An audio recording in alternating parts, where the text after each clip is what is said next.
जय हिंद। समीक्षा अधिकारी बनने के सफर में आप सभी का बहुत बहुत स्वागत है। सिंप्लीफाई के इस ऑनलाइन प्लेटफॉर्म पर आज मैं अश्वनी उपाध्याय आपसे पॉलिटी या संविधान से संबंधित विषय पर चर्चा करूंगा, बातचीत करेंगे। हम लोग जानते हैं कि संविधान है क्या, कैसे इसकी नींव पड़ी थी, लेकिन उन सब से विषय के अंदर जाने से पहले सबसे जरूरी है कि हम कौन सा एग्जाम टारगेट कर रहे हैं, और टारगेट कर रहे हैं किसका, हम समीक्षा अधिकारी या आरओ के पेपर का। ठीक है, आरओ का, ठीक है, समीक्षा अधिकारी, सहायक समीक्षा अधिकारी के लिए।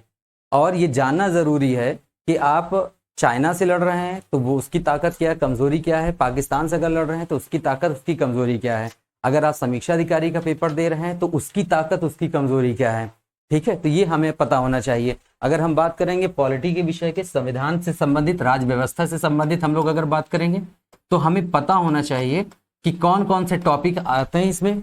ठीक, क्या इसका सिलेबस है, पॉलिटी में कौन से टॉपिक हैं, इसके अलावा इसमें से भी किन टॉपिक की ज्यादा महत्व है, कहाँ से आजकल क्या क्राइटेरिया चल रहा है, क्या स्टैंडर्ड है, किस टॉपिक से ज्यादा क्वेश्चन उठाकर पूछ रहा है। ठीक है, तो ये सब हमें पता होना चाहिए। तो आज हम लोग बात करेंगे सबसे पहले टॉपिक्स के बारे में कि पॉलिटी से रिलेटेड कौन कौन से ऐसे टॉपिक हैं जो हमें पढ़ने हैं। ठीक है, उसमें भी हम आपको बताएंगे कि ये किन किन टॉपिक्स में पढ़ना तो सब है, लोक सेवा आयोग का एग्जाम है, पर उसमें इंपॉर्टेंट कौन कौन से टॉपिक हैं और आजकल इसमें भी किससे सबसे अधिक क्वेश्चन बन रहे हैं। ठीक, तो सबसे पहले तो आप टॉपिक्स को लिख लीजिएगा। सबसे पहले जो क्वेश्चन पूछा जा रहा है वो संविधान सभा से क्वेश्चन बन रहे हैं आजकल। ठीक है, संविधान सभा से सबसे जरूरी। दूसरा, प्रस्तावना से क्वेश्चन बनते हैं, प्रस्तावना से क्वेश्चन बन रहा है। ठीक,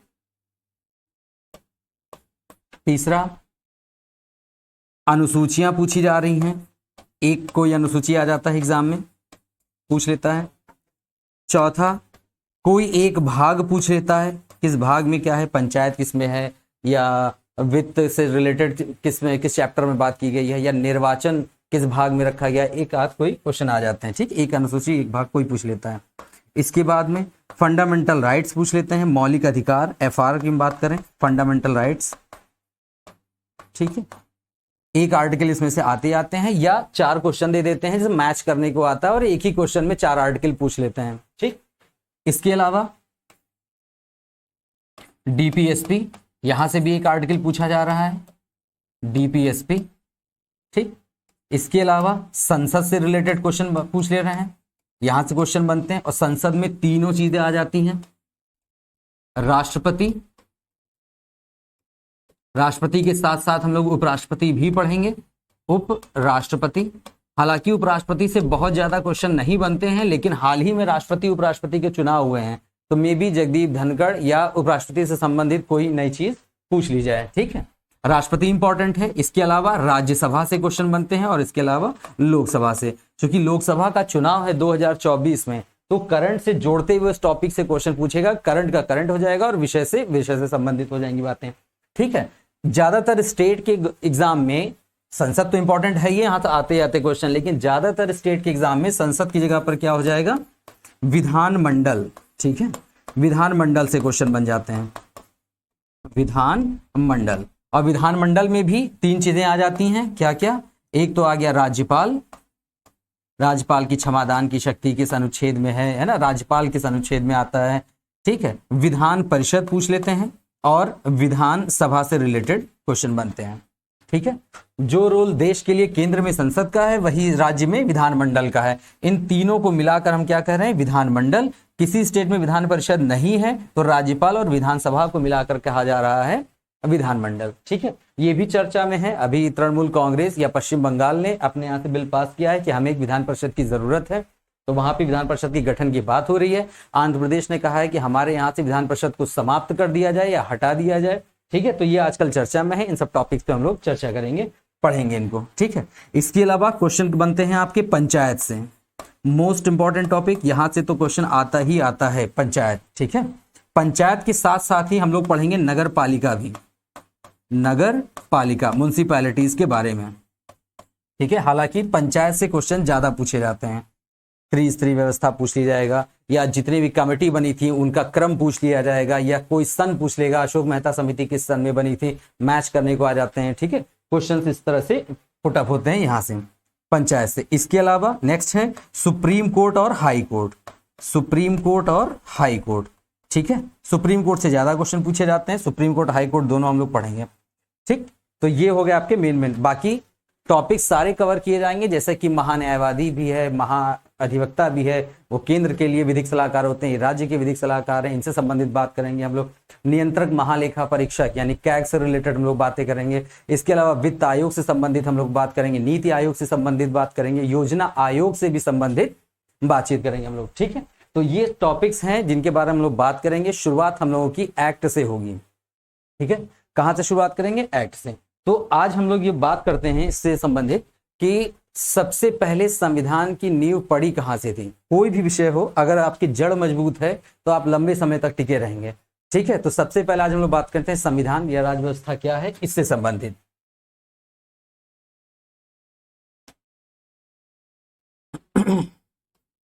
संविधान क्या है? संविधान बहुत सरल भाषा में बात करें तो सम प्लस विधान, ठीक है। इससे सरल भाषा में इसको नहीं समझाया जा सकता। सम प्लस विधान क्या है? विधान एक ऐसा विधान, विधान मतलब कानून, ठीक है। एक ऐसा कानून जो सबके लिए एक समान हो, सिंपल सा है, सम प्लस विधान। ये एक ऐसा मूलभूत दस्तावेज होता है जो उस देश में रहने वाले समस्त नागरिकों के लिए एक समान कानून की बात करता है। क्लियर? बहुत छोटी सी और सरल परिभाषा इसी में सब शामिल है, ठीक। सम प्लस विधान, संविधान। अब इसकी नींव कहां से पड़ रही है? तो इसकी नींव पड़ी थी अंग्रेजों के द्वारा, ठीक है। जब अंग्रेज भारत में आएंगे तो राज करेंगे, और राज करेंगे तो नियम कायदे कानून बनाएंगे। वो नियम कायदे कानून एक्ट के रूप में बनकर आते थे, जैसे 1773 का रेगुलेटिंग एक्ट, 1784 का पिट्स इंडिया एक्ट, 1793 का चार्टर एक्ट, 1813 का चार्टर एक्ट, 1833 का चार्टर एक्ट, 1853 का चार्टर एक्ट, 1858 का भारत शासन अधिनियम, ठीक है। 1861 का भारत परिषद अधिनियम, 1892 का भारत परिषद अधिनियम, 1909 का मार्लियामेंटो सुधार, 1919 का मॉन्टेग्यू चेम्सफोर्ड सुधार, ठीक। 1935 का भारत सरकार अधिनियम, और फाइनली 1947 भारतीय स्वतंत्रता अधिनियम, जिसके तहत देश स्वतंत्र हो गया था, ठीक है। तो ये कानून बनकर कहां से आ रहे हैं? ब्रिटिश पार्लियामेंट से बनकर आ रहे हैं। किस रूप में आ रहे हैं? एक्ट के रूप में बनकर आ रहे हैं। लागू कौन करा रहा है? British east India company. या जब कंपनी भंग कर दी जाती है, समाप्त कर दी जाती है, तो जो गवर्नर जनरल वायसराय होते हैं वो इन कानूनों को यहां पर लागू कर रहे हैं, ठीक है। तो ये अपने यहां संविधान की नींव कहां से पड़ रही है? यहां से। और कैसे पड़ी थी, इसके लिए थोड़ा सा हमें इतिहास में जाना पड़ेगा, ठीक है। इतिहास में कैसे? जैसे समझिएगा चीजों को, ठीक। ये भारत का नक्शा सबको दिखना चाहिए, ठीक। वी शेप भारत माता, गुजरात, यहां पर आपका बांग्लादेश, ठीक। यहां पर है पश्चिम बंगाल, इसी से कट के बाद में अलग हुआ बिहार, इसी से कट के बाद में अलग हुआ झारखंड। ये समुद्र तट पर है स्टेट कौन सा? ओडिशा, ओडिशा, ठीक है। तो मैप पे चीजों को देखिएगा, जहां के बारे में बातचीत करेंगे वो स्टेट वो नजर आना चाहिए कि हम कहां की बात कर रहे हैं, कहां पर खड़े हैं, कहां पे क्या चीजें हो रही थी, ठीक है। तो ये सबको नक्शा पता ही होगा, क्लियर। ये हो गया। अब जितने भी अंग्रेज थे, डच थे, डैनिश थे, जितने भी यूरोपी थे जो भारत आ रहे हैं, तो वो कहां से आ रहे थे? पश्चिमी दिशा से आ रहे थे, भारत के पश्चिम में इस तरफ से, ठीक। समुद्री रास्ते से होते हुए आ रहे थे, और कहां आ रहे थे? कहां आ रहे थे? बंगाल आ रहे थे। बात इसकी नहीं हो रही कौन पहले कहां उतरा, कहां फैक्ट्री डाल दी, कहां ईंटा, कहां नींव रख दी, इसकी बात नहीं हो रही है, ठीक। कौन कहां रच बस गया। तो फाइनली सब आपस में लड़ते भिड़ते रहते हैं, और फाइनली अंग्रेजों ने सबको, फ्रेंच और ये वो है ना, सबको मार के भगाया, और बंगाल में अपना स्थापत्य है ना वहां पर स्थापित हो गया, ठीक है। फाइनली वो बैठ गए, आप कब्जा कर। तो क्वेश्चन क्या है कि इतनी दूर से घूमते हुए, पेट्रोल डीजल और समय को बर्बाद करते हुए बंगाल ही क्यों आ रहे थे अंग्रेज, ठीक। कहानी को समझिएगा। संविधान की नींव पढ़ने के लिए थोड़ा सा हम लोग इतिहास में चल रहे हैं, बाकी डिटेल में तो हिस्ट्री वाले सर आपको पढ़ाएंगे, ठीक। तो यहीं पर क्यों जा रहे थे? तो उसकी वजह क्या थी? तो उसकी वजह यह है, अंग्रेज भारत आए किस लिए थे? व्यापार करने। किस चीज का व्यापार करने? मसालों का और कपास का। हालांकि एग्जाम में जब पूछा गया था तो ऑप्शन में मसाले दिया हुआ था, तो राइट आंसर ये, लेकिन वो दो चीज के लिए आए थे, एक मसाले और दूसरा कपास। में भी हो सकता है इस बार एग्जाम में मसाले ऑप्शन हटा दें और कपास को रख दें। तो दोनों बातें जानिएगा, जैसे सामने वाले की लैंग्वेज उसी भाषा में आप जवाब देंगे, ठीक। तो ये व्यापार करने आए हैं। अब व्यापार आदमी वही करेगा जहां मैन पावर ज्यादा हो, ठीक है ना। तो आज के समय में ये क्या है, एक देश है बांग्लादेश, ये सब क्या है, अलग अलग स्टेट हैं, पश्चिम बंगाल, बिहार, झारखंड और उड़ीसा। उस समय ये सब मिलाकर होता था पूरा बंगाल। ठीक है, एरिया ज्यादा, मैन पावर ज्यादा, और जहां मैन पावर होती है वहीं व्यापार की संभावनाएं बढ़ जाती हैं। तो इसीलिए ये लोग यहां से आ रहे हैं, जल मार्ग और थल मार्ग दोनों हैं, आराम से शिप से आते हैं, घूमते फिरते हैं, व्यापार के सामान रखे और वापस चले गए थे। दोआब क्षेत्र है ये, है ना, दोआब, दो धन आब, आब माने क्या होता है, पानी, आब माने पानी, शुद्ध हिंदी का शब्द है, यानी कि दो नदियों के बीच का क्षेत्र, उसको क्या करें, दोआब क्षेत्र।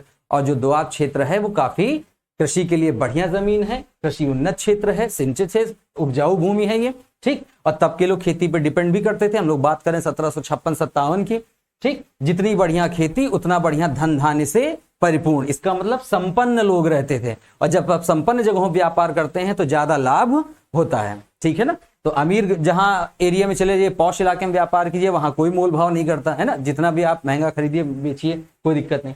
अच्छा, 1756-57 की बात करें, जब यहां पर नवाब कौन है, सिराजुद्दौला। कौन है, सिराजुद्दौला। ठीक है, इनके समय में कहा जा रहा था कि बंगाल धरती का स्वर्ग है।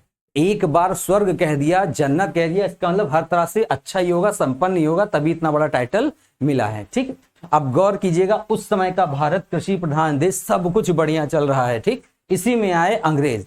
अंग्रेज आते हैं, हमसे व्यापार की इजाजत मांगते हैं। ठीक, we the people of India, बहुत अच्छे लोग हैं, अतिथि देवो भव, आओ भैया रहो, व्यापार करो, कोई समस्या नहीं। समस्या कहां हो गई थी, जहां ये रहकर व्यापार कर रहे थे वहीं अंग्रेजों ने शुरू कर दी क्या, किलेबंदी। ठीक है, तो इन्होंने शुरू कर दी थी किलेबंदी। अब नवाब साहब ने यही मना किया कि भैया रहो, व्यापार करो, सब ठीक है, लेकिन किलेबंदी, जगह को घेरो नहीं, ठीक है, किलेबंदी ना कीजिए। नहीं माने। ठीक, नहीं माने तो नवाब साहब भी गुस्सा आ गया, और एक घटना घट गई थी जिसे इतिहास में क्या नाम दिया गया था, ब्लैक होल की घटना। ठीक है, कहानी को समझिएगा, ब्लैक होल की घटना। ये ब्लैक होल की घटना कब घटी थी, 1756 में। कहां घटी थी, कोलकाता में। ठीक है, क्या था ये ब्लैक होल, एक छोटा सा कमरा जो 18 बाई 14 बाई 10 का था, लंबाई चौड़ाई ऊंचाई, बहुत छोटा सा कमरा। ठीक है ना, ये डिजिट आपसे पूछेगा नहीं, ये सिर्फ जानकारी के लिए आपको बताया जा रहा है ना, कि अंदाजा लग सके कितना बड़ा कमरा था, लंबाई चौड़ाई ऊंचाई। इसमें क्या किया, जून 56, भीषण गर्मी, 146 अंग्रेज व्यक्तियों को कैद कर दिया गया इसमें। ठीक है, कहीं भी हवा पास होने की जगह नहीं थी, बीच में एक छोटा सा ये होल दिया था, जिसे इतिहास में क्या नाम दिया गया, ब्लैक होल की घटना, या हिंदी में कहते हैं काल कोठरी की त्रासदी। ठीक, 146 आदमी को बंद कर दिया, रात भर बंद रखे। जब सुबह दरवाजा खोलते हैं तो देखते हैं गर्मी और घुटन की वजह से 123 व्यक्ति मर गए थे। 1 2 3 एंड गो, निपट गए। ठीक है, 123 व्यक्ति मर गए। कितने बचे, माइनस कर देंगे तो कितने बचे, 23 बचे थे। ठीक है, आप प्रीवियस पेपर पलटेंगे, देखेंगे एक एक क्वेश्चन, है ना, एक एक डिजिट तक एग्जाम में पूछी गई है प्रीवियस पेपर में। ये जो हम लोग कहानी के रूप में चीजों को सुन रहे हैं, पढ़ रहे हैं, वो सब क्या है, दरअसल प्रीवियस पेपर का कलेक्शन है, जिसको हम कहानी के रूप में एक एक करके आगे पीछे सेट करके आपको कहानी की तरह सुना रहे हैं। ठीक, तो देखेंगे आप कितने क्वेश्चन तैयार हो जाएंगे। पूछा गया है ब्लैक होल की घटना कब घटी थी, कहाँ घटी थी, कितने कैद, कितने मर गए, कितने बचे थे, किसने इस घटना को बताया था। ठीक, ये भी क्वेश्चन पूछा गया है, ये फेवरेट क्वेश्चन है भाई आयोग का। पूछा गया है कि किसने इस घटना के बारे में बताया, तो सिर्फ एक किताब ऐसी है किसकी, जेड हॉलवेल की, जहां पर इस घटना के बारे में जिक्र मिला है, जेड हॉलवेल। ठीक है, हालांकि हम लोग मतलब we the people of India, ठीक है, हमें इस घटना पर विश्वास नहीं है कि ऐसी कोई घटना हुई भी थी। वजह उसकी क्या है, इतना छोटा कमरा, भैया संभव ही नहीं है कि इसमें 146 आदमी घुस जाएं। ठीक है, तो हमें यकीन नहीं होता कि ऐसी कोई घटना हुई होगी। दूसरी बात, हम लोग बात कर रहे हैं 1756-57 की। उस समय में नवाब साहब के दरबार में, राजा महाराजा के दरबार में कवि, लेखक, है ना, ये लोग भी रहते थे, और छोटी छोटी घटना भी, राजा साहब की उंगली भी हिल रही है तो वहां बड़ाई में, तारीफ में लिख डालते थे कवि लेखक लोग। और किसी भारतीय इतिहासकार ने, उस समय के किसी भारतीय इतिहासकार ने इस घटना के बारे में किसी किताब में जिक्र नहीं किया है। तो हमें विश्वास नहीं होता कि ऐसी कोई घटना हुई भी थी। लेकिन ये महाशय क्या कहते हैं, जेड हॉलवेल, ये कह रहे हैं कि मैं प्रत्यक्षदर्शी हूं, प्रत्यक्ष रूप से दर्शन किया, मतलब देखा है इस घटना को, यानी मैं भी उस समय में था। जो 23 लोग बचे थे उसमें से एक व्यक्ति थे जेड हॉलवेल, है ना। हो सकता है भाई रहे हों, है ना, रात भर सांस रोके रहे, ठीक है, बाबा रामदेव वाला कपाल भाती करते रहे, सुबह निकले किताब में छाप डाले, मे बी। खैर, तो इन्होंने कहा ऐसी घटना हुई थी। यही 56 का बदला अब अंग्रेज इनसे लेंगे 1757 में। कहां पर लेंगे? Battle of Plassey. Battle of Plassey. Plassey वर्तमान समय में कहां है? पश्चिम बंगाल में है। एक जिला पड़ता है नदिया जिला, जिले का नाम क्या है? नदिया, ठीक है, नदिया जिला। उसी जिले में एक छोटा सा गांव है जिसका नाम है प्लासी, ठीक है। तो क्वेश्चन पूछा गया है कि प्लासी, आयोग का ये भी फेवरेट क्वेश्चन है कि प्लासी किस नदी के किनारे है, ठीक है, किस नदी के किनारे ये बसा हुआ था? तो भागीरथी नदी किनारे, ठीक है, भागीरथी। बंगाल में तो गंगा भी जा रही है ना, बह रही है, भागीरथी ऑप्शन दिया हुआ था, ठीक है। तो यहां बदला, अब 56 का बदला 57 में ले रहे हैं। जून 56 की घटना जून 57 में, एक साल बाद। क्यों इतना टाइम लग गया उन्हें बदला लेने में? इसलिए क्योंकि वो यहां पर लड़ने नहीं आए थे। किस लिए आए हैं? व्यापार करने के लिए आए हैं, ठीक है। तो अपने आप को एक साल में क्या कर रहे हैं? मजबूत कर रहे हैं, और सामने वाले को क्या कर रहे हैं? कमजोर कर रहे हैं। कैसे? अंग्रेजों का सेनापति प्लासी के युद्ध में कौन था? अगर हम लोग बात करें प्लासी के युद्ध में अंग्रेजों की, तो रॉबर्ट क्लाइव। कौन था? Robert Clive. और क्लाइव को क्या बोला जाता है? चालाक लोमड़ी। इतिहासकार क्या कहते हैं इसको? चालाक लोमड़ी, या सुपर कैट के नाम से भी जानते हैं, ठीक। चालाक लोमड़ी इसलिए क्योंकि बंदा जोड़ तोड़ में बड़ा माहिर बंदा है, ठीक है, इसलिए इसको कहा है। कुछ लोग होते हैं जिनका दिमाग जोड़ तोड़ में ज्यादा लगता है ना, जो दो लोगों के बीच में बैठे तो मार करा दें, इस टाइप का। तो ये उसी टाइप में था रॉबर्ट क्लाइव, चालाक लोमड़ी। ये पहुंचता है इनके सेनापति के पास। सिराजुद्दौला का सेनापति था मीर जाफर। मीर जाफर, ठीक, धोखेबाज इंसान। इनके पास पहुंचता और कहता है क्या नवाब बने क्या बोलते हैं, सेनापति बने बैठे हो, युद्ध में आप हमारा साथ दो, तुम्हें हम नवाब बना देंगे।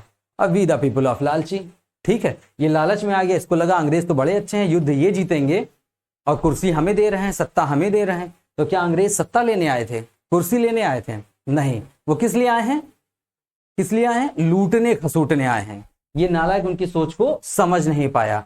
आपको इसलिए कुर्सी दी गई है कि नाली सड़क पानी देखने काम किसका होगा? तुम्हारा होगा। और हम क्या करेंगे? हम क्या करेंगे? सिर्फ और सिर्फ व्यापार करेंगे, और मात्र एक दुकान खुलेगी ब्रिटिश ईस्ट इंडिया कंपनी की।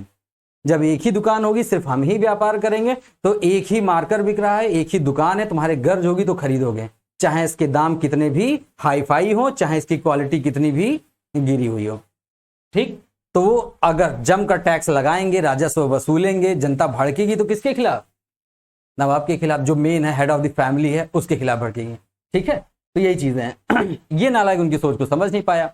तो सेना क्या हुआ? इसने कर दी गद्दारी, और प्लासी के मैदान में नवाब साहब बोले आक्रमण, सेना खड़ी की खड़ी। क्यों? जब तक सेनापति नहीं कहता सेना आगे नहीं बढ़ती, ठीक। फाइनली थोड़ी देर लड़ते भिड़ते हैं और मार दिए जाते हैं। नवाब बन जाएगा मीर जाफर, ये बन जाएंगे नवाब, ठीक है। डिटेल में आपको हिस्ट्री सब्जेक्ट में या हिस्ट्री के टॉपिक में जब सर पढ़ाएंगे तो बताएंगे, ठीक है। हम तो एक पॉलिटी की भूमिका बताने के लिए कि कहां से संविधान नींव पड़ रही है तब चर्चा कर रहे हैं। नवाब ये बन गए मीर जाफर। कुछ समय के बाद अंग्रेजों ने मीर जाफर को भी हटा दिया और इसके दामाद को ले आए। कौन? मीर कासिम, ठीक, इनका दामाद है, यंग बंदा है, महत्वाकांक्षी है, किसी के अंडर में रहना नहीं चाहता। इसने क्या किया? सबसे पहले अपने काम करने की जगह बदली। इसे लगा अंग्रेज मेरे काम में ज्यादा इंटरफेयर कर रहे हैं, तो इसने अपनी राजधानी स्थानांतरित कर दी। कहां से कहां? क्वेश्चन पूछा गया है कि मीर कासिम ने अपनी राजधानी कहां से कहां स्थानांतरित की थी? तो मुर्शिदाबाद से मुंगेर ले गया। मुर्शिदाबाद से कहां? मुंगेर, ठीक है। मुर्शिदाबाद बंगाल में और मुंगेर जिला पड़ता है बिहार में। तो काम करने की जगह बदल दी। इसके अलावा सबसे इंपॉर्टेंट पॉइंट क्या था? दस्तक। दस्तक क्या था? ये दस्तक एक अधिकार पत्र होता था, जिसे मिल जाता था उसे व्यापार करने के अधिकार मिल जाते थे, ठीक। तो मीर कासिम ने क्या किया कि भाई ठीक है, आप भी व्यापार कीजिए, ब्रिटिश ईस्ट इंडिया कंपनी, और हमारे लोग भी व्यापार करें। अच्छी सोच थी। जब 4 दुकानें होंगी तो जाहिर सी बात है हमारे पास 4 ऑप्शन होंगे। आप महंगा दोगे, दूसरे के पास जाएंगे, दूसरा महंगा दे रहा, तीसरे के पास जाएंगे। आपकी क्वालिटी गिरी हुई है तो दूसरे के पास जाएंगे, उनकी भी क्वालिटी गिरी है तो तीसरे के पास जाएंगे। तो वो 4 दुकानदार आपस में क्या करेंगे? कंपटीशन करेंगे कि हमारे यहाँ चीज ज्यादा बेहतर हो और दाम भी उचित हो या अन्य की तुलना में ठीक ठाक हो, ठीक। तो निवेश एक बहुत अच्छी चीज है, कंपटीशन की ये फीलिंग होनी चाहिए, ठीक। तो फाइनली क्या हुआ? इन्होंने कहा कि क्या भाई तुम भी व्यापार करो, हमारे लोग भी व्यापार करें।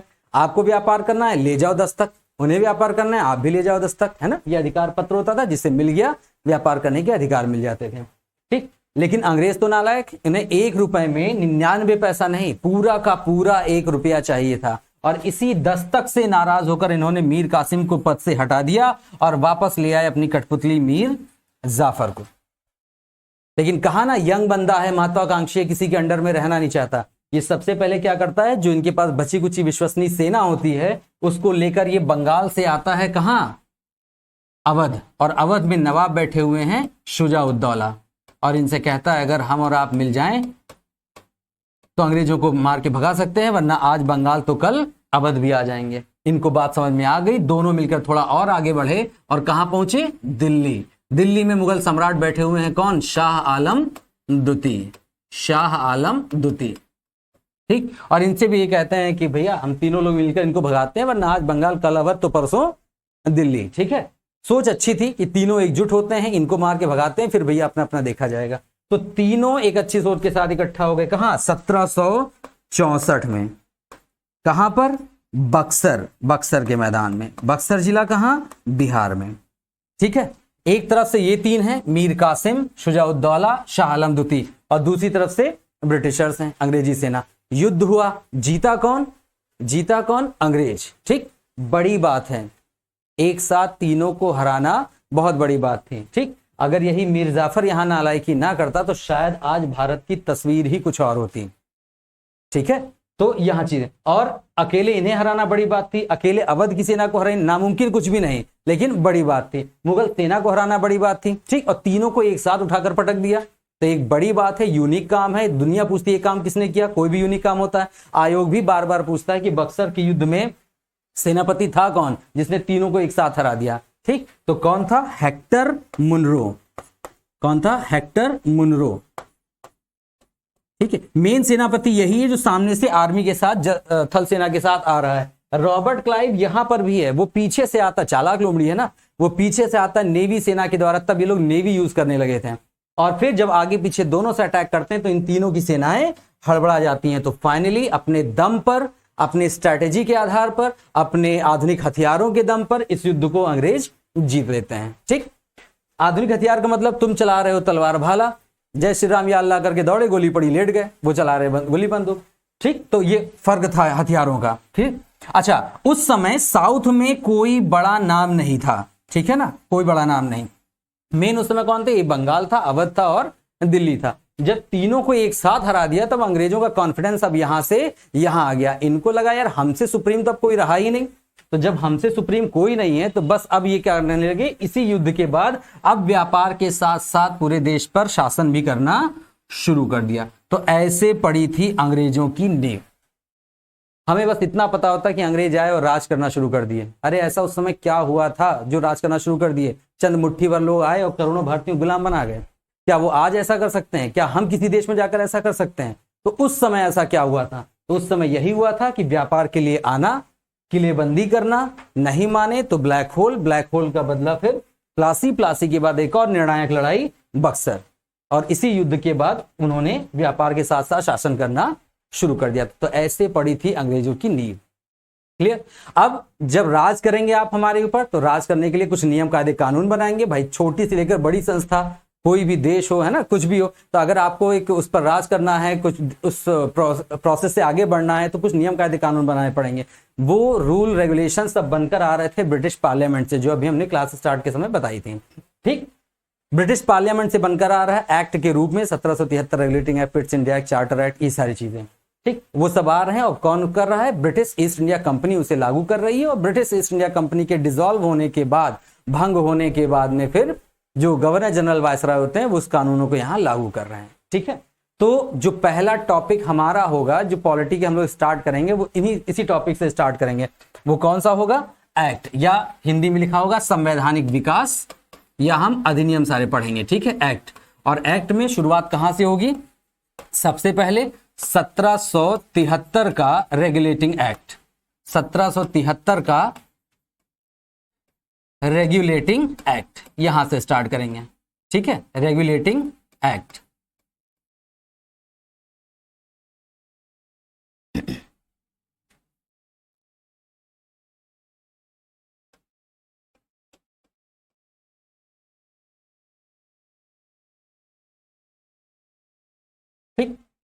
1773 का रेगुलेटिंग एक्ट।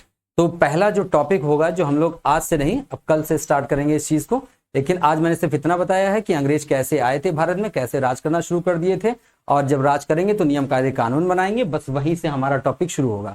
ठीक है, सबका अपना तरीका है, मेरा अपना जो तरीका है वो इसी तरीके से कि एक भूमिका बताना, बेसिक नींव जड़ से शुरुआत करना, फिर एक्ट पर आना, और जैसे ही सारे एक्ट पढ़ेंगे। अच्छा, एक्ट पढ़ना भी इसलिए जरूरी है क्योंकि इन्हीं एक्ट की वजह से ही अपने यहाँ बहुत सारी चीजें थी, जब हमारा संविधान बनाने की बारी आई तो इसी में से ही बहुत सारे कानून या बहुत सारी चीजें या कॉन्सेप्ट कट कॉपी पेस्ट किए गए थे। 1935 का जो अधिनियम आया था, अकेले एक एक्ट से ही हमने लगभग कितने 250, ठीक है, डिट्टो या थोड़ा बहुत शब्दों की हेरफेर करके कट कॉपी पेस्ट करके 250 यानी 395 में से 250 आर्टिकल कट कॉपी पेस्ट किया था। तो कौन सी चीज का, किस चीज का कॉन्सेप्ट कहां से लिया गया है, इन एक्ट से क्या क्या चीजें, कौन सी अवधारणाएं ली गई हैं, ठीक है, तो ये एग्जाम में पूछे जाते हैं। इसलिए पहला टॉपिक जो शुरू होगा ये, जब ये एक्ट पढ़ लेंगे फिर हम लोग शुरू करेंगे क्या, संविधान सभा। ठीक है, संविधान सभा, कैसे एक संविधान सभा बनी थी, संविधान सभा में कौन कौन लोग चुनकर आए थे, कितने महिला, कितने पुरुष, कितने एससी, कितने एसटी, क्या संविधान सभा के कार्य थे। ठीक है, तो इन सब लोगों बातों पर हम लोग चर्चा करेंगे, और अगली क्लास से, कल से पहला टॉपिक स्टार्ट होगा। ठीक है, तो इसी बात पे फिर आज की क्लास समाप्त होती है। जय हिंद।